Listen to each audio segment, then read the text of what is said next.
All right, Randy Salyers, longtime St. Albert girls soccer coach. And Coach, I just want to have you kind of review that's what I always do with these interviews, start off the reviewing your career, kind of when it started, how it started maybe as well, and then kind of talk about, I guess, how many years you were doing what you were doing. And I know you were a soccer coach, but did you coach other sports? And also teaching-wise, did you do any of that?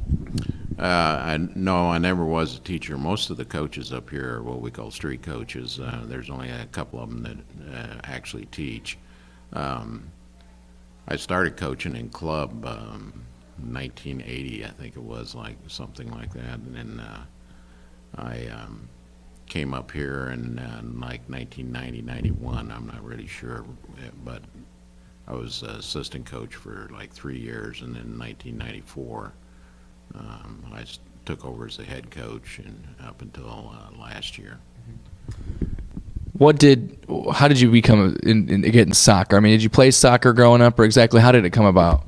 Actually, no, I didn't play soccer other than when I was in college. I played some intramurals, but not as a team sport. My daughters got involved in it, and that's how I got into the club end of it. They were looking for assistant coaches, and I said, I have no idea what I'm doing, but I had two really good mentors, and Ted Kim and Rich Clement, and we actually, Rich and I actually coached select teams, and I learned a lot from those guys, and then I guess basically fell in love with the sport and read everything and watched everything I could get my hands on. So, yeah, we'll kind of get into the coaching here a little more in a bit, but I want to kind of even go further back to tell me more about yourself in terms of where you grew up and how sports a big part of your life and all that. And then you mentioned college as well. Where'd you go to college and all that? I went to Northwest Missouri in Maryville. In high school, I went to Malvern and played football and track, and we weren't very good at either when we were there. But what years was that? I graduated in '66, okay. So a long time ago. Yeah. Well, I didn't know that you were from Malvern. So after college, then tell me about kind of where you started and what you were doing and where'd you live and all that. Actually, when I got out of college, I moved to Council Bluffs, and I worked in the soft drink industry for about 20 years, 7-Up and Coca-Cola. And that's where I first got into coaching. Is we coached youth football. A friend of mine that I worked with, and that we did that for probably about 5 or 6 years. And then it started when my kids started getting into soccer. Then I got moved over to ed. But so, what was it about soccer? I mean, yeah, your daughters were in it, but then you said you fell in love with the sport. What made you fall in love with it? I can't really put a finger on it, but I love the fact that there's a lot of tactical stuff involved in it, and there's a lot of speed involved in it. I like the fact that there's no timeouts or any of that type of stuff, so the game moves rather fast. And my kids were really into it. My daughter went on to play in college. She played at St. Mary's down in Kansas, and her husband is a big soccer player from down there too.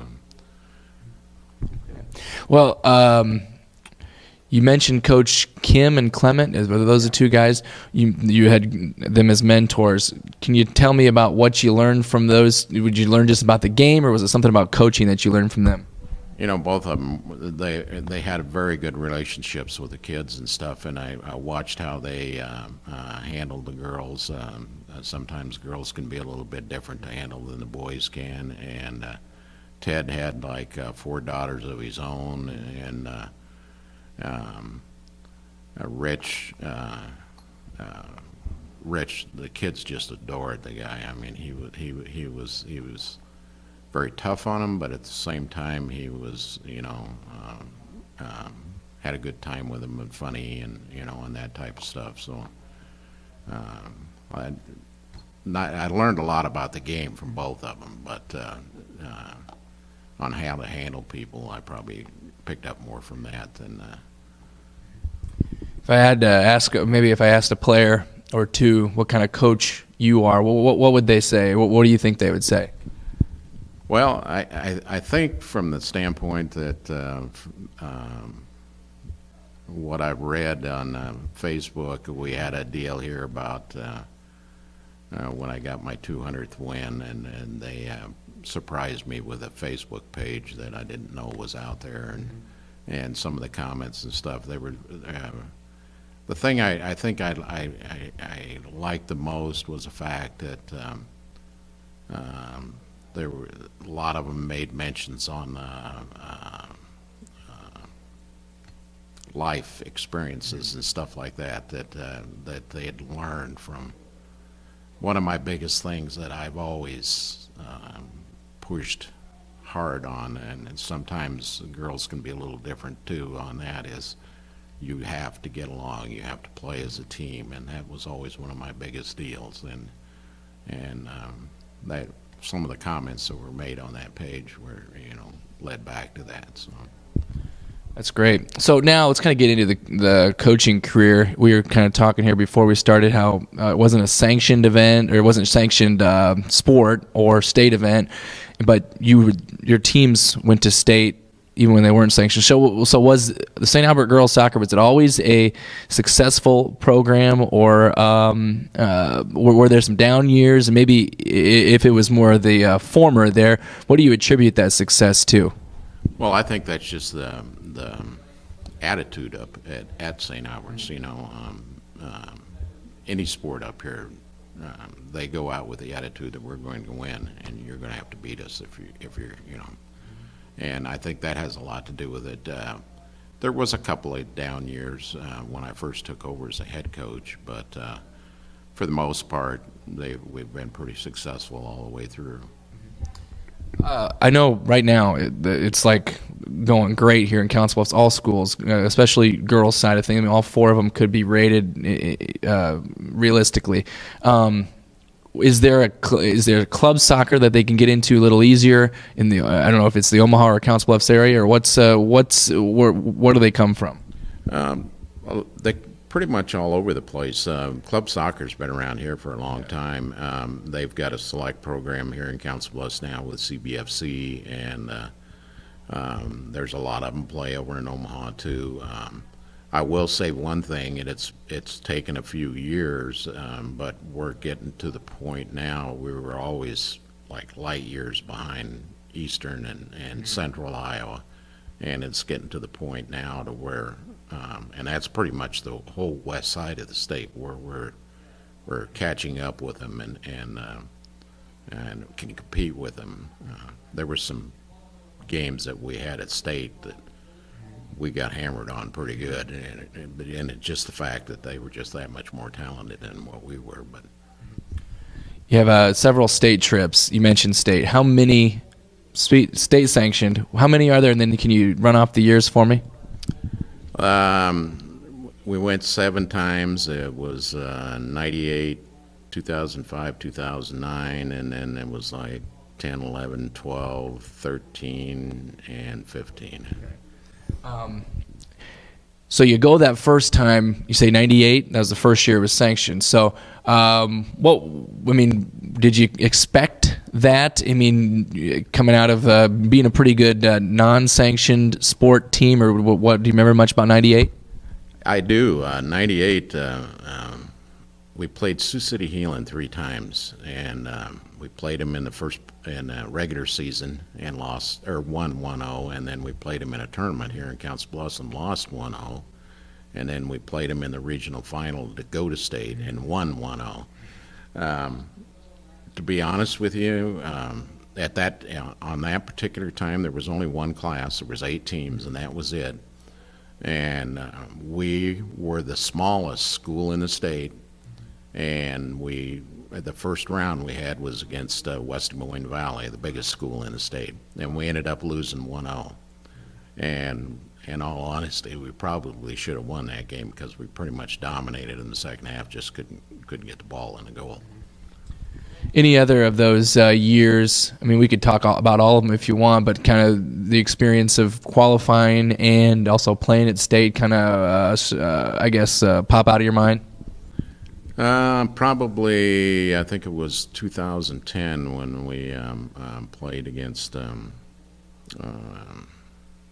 Union, I think it was. And we were behind like 3-0 at half and ended up losing 2-3. That's the one thing that really sticks in my craw a little bit, is we get there 7 times and I never was able to get them out of the first round. So hopefully Chris can get that done. Was that one of your, I mean, other Valley and Union, were those some of the closer ones? Yeah, they were. We played Cedar Rapids Xavier, and they pretty much handed it to us that particular year. But and then last year was that could have gone either way. The first goal in the half was an on goal, and the second goal that they got, she just misjudged the ball, and the goalkeeper did, and went over the top of her, and it was a pretty close game all the way against Heelan. Well, like sometimes we, as media, kind of measure coaches by their state appearances, I guess. But, I mean, are those some of your top memories, qualifying for state? Or are there other things, other games or situations that kind of pop out at you when you look back on your career? Oh, the tournaments that we go to, we always go to the one in Waverly every year, and the reason we go to that is there's a lot of ranked teams in that tournament, and we actually came out of there. It's one of the bigger tournaments in the state, and we came out of there 2 years ago. I think it was 3-0, and that one really stuck out in my mind. Anytime you can come out of there winning them all, that's a big deal up there. That's one thing I noticed with your scheduling, and same this year. I'm sure is something you set up too. The tough scheduling, that's a big part of your success. Right. We've always played teams that were way bigger than us, and if you look at the beds documents right now, we're like from fifth. I think there's 153 teams, and we're like 148 in size. So it doesn't take too much to be bigger than us.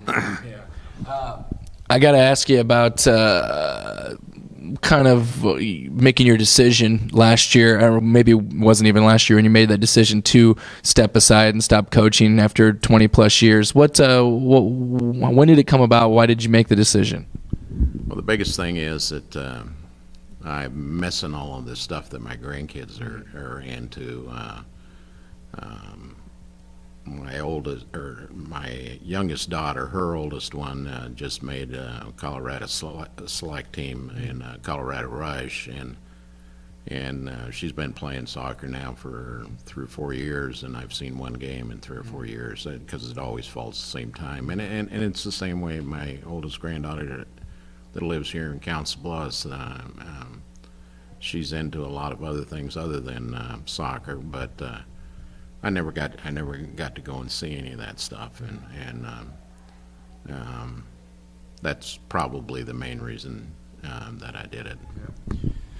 Makes sense. I always ask coaches this, but I never get a direct answer. I probably won't get one here either. But some of the top players you coached, because they don't.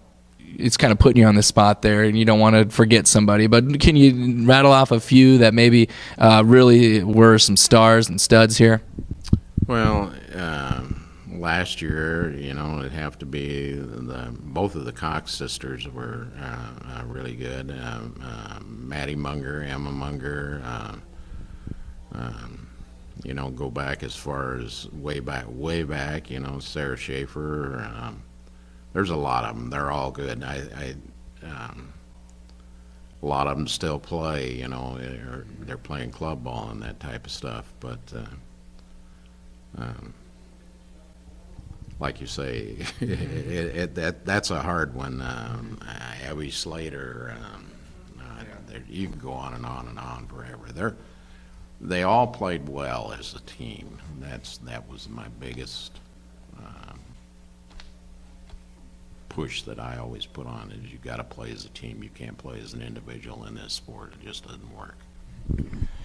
You had mentioned Chris, and we got to talk a little bit about him. And he was with you pretty much the whole time there. So talk about Chris Hughes, which is now the coach. And his plan originally was to retire with you. That didn't happen. I hear that was something to do with you. That was probably the biggest sell job I've ever done in my life. Actually, we were going to Atlantic for the all-conference selections, and I managed the air all the way over and all the way back, and basically talked him into it. My biggest fear was I didn't want, I've been involved in the program up here for so long, and I didn't want it to go to somebody that I had no idea who they were. Right. And my other fear was that there would be somebody come in looking for this as a springboard to move on, do other things, and be here for a year or two and then gone again. Where Chris is going to be here forever. He's got kids in the system, and then the whole staff, Jace and Austin and Bob, that were all with me. They all ended up staying because Chris did. Otherwise, they would have all left. It'd been a whole new staff. Two of my staples of these interviews, the first part, the first question, and then the last question. Last question is about your family. You mentioned your daughters and granddaughters. Can you just kind of take me through all the daughters and all the kids and all that and where they're at? I've got two daughters. One of them lives here in Council Bluffs, and she's got the oldest grandchild, and she's big into she's with a group in Omaha that called the Stepperettes. They're baton, and they travel all over the country and the world, actually, and compete. And then she's also big into, I just went to a play Friday night, big, and she had a major role in it. My other daughter, Abby, lives in Denver, Colorado.